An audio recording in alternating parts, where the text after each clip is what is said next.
కురుక్షేత్ర సంగ్రామం తర్వాత ఒకరోజు కణ్వ, విశ్వామిత్ర, నారద మహర్షులు కృష్ణుని సందర్శనార్థం ద్వారకకు వచ్చారు. ద్వారక యువకులు ఒకడికి స్త్రీ వేషాన్ని వేసి ఆ మునుల వద్దకు తీసుకొని వెళ్లారు.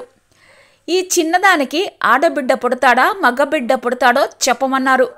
ఆ మహర్షులు దివ్య దృష్టితోటి మొత్తం కనుక్కొని ఆగ్రహించాడు. ఆడా కాదు మగా కాదు, ఒక ముసలం పుడుతుంది, అది మీ యాదవ వంశాన్ని మొత్తం నాశనం చేస్తుంది అని శపించి వెనక్కి వెళ్ళిపోయారు. ఈ విషయం శ్రీకృష్ణుడికి తెలిసింది.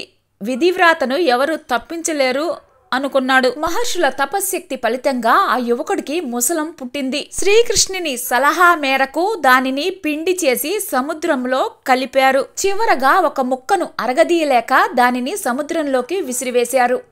ఆ ముక్క తీరానికి కొట్టుకుని వచ్చి ఒక చోట ఇసుకలో దిగబడింది. అది మొదలు ద్వారకలో అనేక ఉత్పాతాలు సంభవించాయి. ఎప్పుడూ లేని విధంగా యాదవులు సజ్జనులను బాధించటం మొదలుపెట్టారు. స్త్రీలు భ్రష్టు పట్టిపోతున్నారు. ఒకరోజు శ్రీకృష్ణుడు యాదవులు అందరూ సముద్రానికి జాతర చేయడానికి బయలుదేరమని చెప్పాడు. బలరాముడు అరణ్యానికి వెళ్ళాడు. శ్రీకృష్ణుడు కూడా వెళుతూ తండ్రితోటి ఇలా చెప్పాడు: కొద్ది రోజులలో ద్వారకను సముద్రం ముంచెత్తుతుంది. అర్జునుడు వస్తాడు, మిమ్మల్ని అందరినీ ఉద్ధరిస్తాడు. అతడు నేను వేరువేరు కాదు. అతని ఆజ్ఞను అందరూ పాటించండి అని చెప్పాడు. సముద్ర తీరానికి వెళ్లిన యాదవులు సుష్టిగా భోజనం చేసి కృష్ణుడి ఎదుటే మద్యం తాగారు. ఒకరితో ఒకరు కలహించుకున్నారు. సముద్ర తీరంలో దిగబడిన రోకలి తుంగను తీసుకుని ఒకరిని చంపేశారు. మొదలు అందరూ ఒకరిని ఒకరు చంపుకున్నారు. మిగిలిన దారుకుడిని బబ్రుడిని తీసుకుని బలరాముడు ఉన్న చోటికి బయలుదేరాడు శ్రీకృష్ణుడు. అక్కడ బలరాముడు అరణ్యంలో ధ్యానంలో ఉన్నాడు. శ్రీకృష్ణుడు అర్జునుడిని ద్వారకకు తీసుకుని రమ్మని దారకుడిని పంపాడు.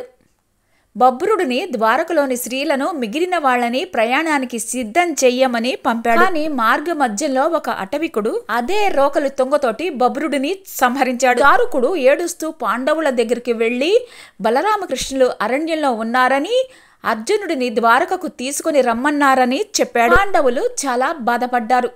అరణ్యంలో బలరాముడు తన దేహాన్ని విడిచాడు. శ్రీకృష్ణుడు ఒక మహావృక్షం నీడన మేనువాల్చాడు. అక్కడికి వస్తున్న ఒక బోయవాడికి శ్రీకృష్ణుడి పాదం లేడి పిల్లలాగా కనిపించింది.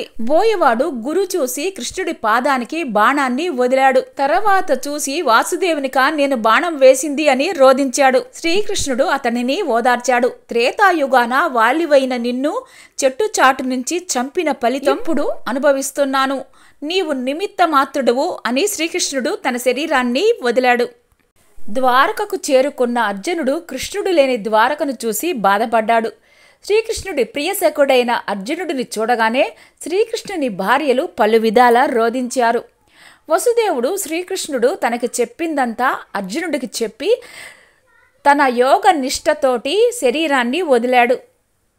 వసుదేవుని మరణ వార్త శ్రీకృష్ణుడికి చేరవేయడానికి అర్జునుడు అరణ్యానికి బయలుదేరాడు. అరణ్యంలో శ్రీకృష్ణ భగవానుని మృతదేహాన్ని చూసి అర్జునుడు కన్నీళ్ల పర్యంతమయ్యాడు. మృతదేహానికి చెయ్యవలసిన కార్యక్రమాలు చేశాడు. తరువాత ద్వారకకు బయలుదేరాడు. సిద్ధంగా ఉన్నవారిని తీసుకుని తన రాజ్యానికి బయలుదేరాడు. అర్జునుడు ద్వారక విడిచిన మరుక్షణం అప్పటి వరకు కాచుకొని ఉన్న సముద్రం ద్వారకను ముంచెత్తింది. ఇప్పుడు సముద్రంలో బయటపడిన ద్వారక అదే.